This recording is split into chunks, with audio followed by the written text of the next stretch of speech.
السلام عليكم ومرحبا بكم وأهلا بكم. إن شاء الله تكونوا ديما بخير وعلى خير ومهنيين يا رب. إن شاء الله يا رب.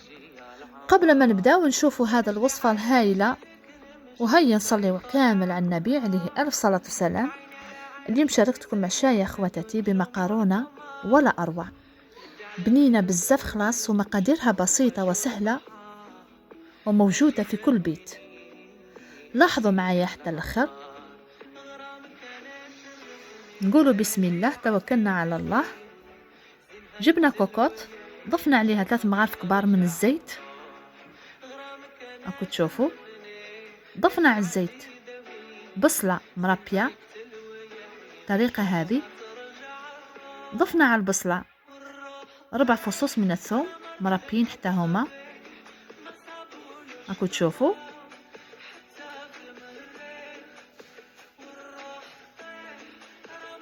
نخلط الخليط في بعضه.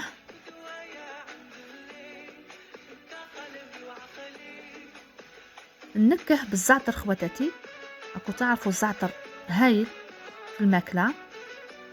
نزيدو نضيفو عليهم صدر من الدجاج اللي قصيته مربعات، راكم تشوفوا. زدنا ضفنا على الصدر، ضفنا عليه طماطم مقصوصة مربعات، راكم تشوفوا. راح نكه لاصوص. ضفت لهنا نص معلقة صغيرة من الكركم، ونص معلقة صغيرة من الفلفل الأسود اللي هو فلفل أكحل، وقرن من الحار، ونص معلقة كبيرة من الملح. كما راكم تلاحظوا جات مقارونة ولا أروع. يعني شريت المقارونة هذه كنت نجربها معكم، جات ما شاء الله. راكم تشوفوا انا ما نبدلش وصفاتي تاع المقارونه خواتاتي بهالطريقه هذه. شوفوا لونها كيفاه رائع. راح نضيفوا على المقارونه تاعنا، نضيفوا عليها إطرة تاع ماء سخون، راكم تشوفوا. ولا اروع خواتاتي، والله ولا اروع. يعني جات بنه ما شاء الله. شوفوا، نحرك مليح. ما تنساوهاش خواتاتي بالتحريك، ساعه ساعه روحوا حركوها سينو تلصق. راكم تشوفوا. شوفوا شكلها كيف داير ما شاء الله. لهنا راح نقفلوا عليها، نضغطوا على الصفاره بالطريقه هذه.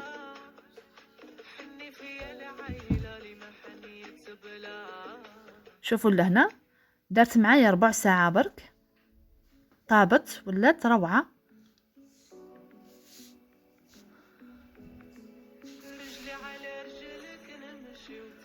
شوفوا خواتاتي راح نحركها معكم.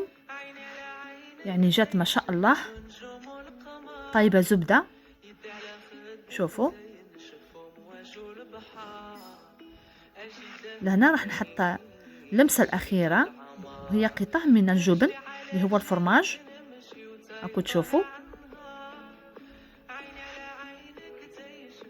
والله ما شاء الله.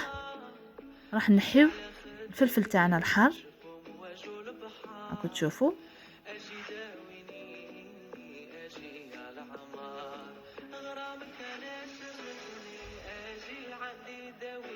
راح نبداو نضيفوا المقارونه تاعنا على الصحن التقديم. شوفوا ما شاء الله.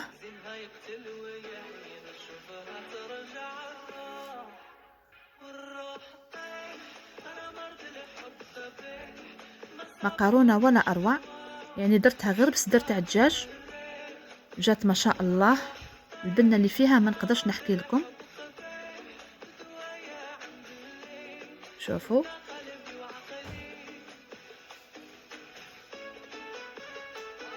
هايله. مكوناتها بسيطه وموجوده في اي بيت خواتاتي. راح نضيف لها من فوق معدنوس بالطريقة هذه. شوفوا كيف جات، شوفوا الهزة تاعها ما شاء الله.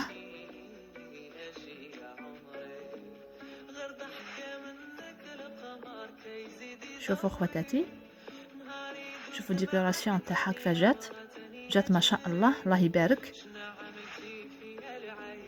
تبقاو على خير خواتاتي مع فيديو آخر إن شاء الله.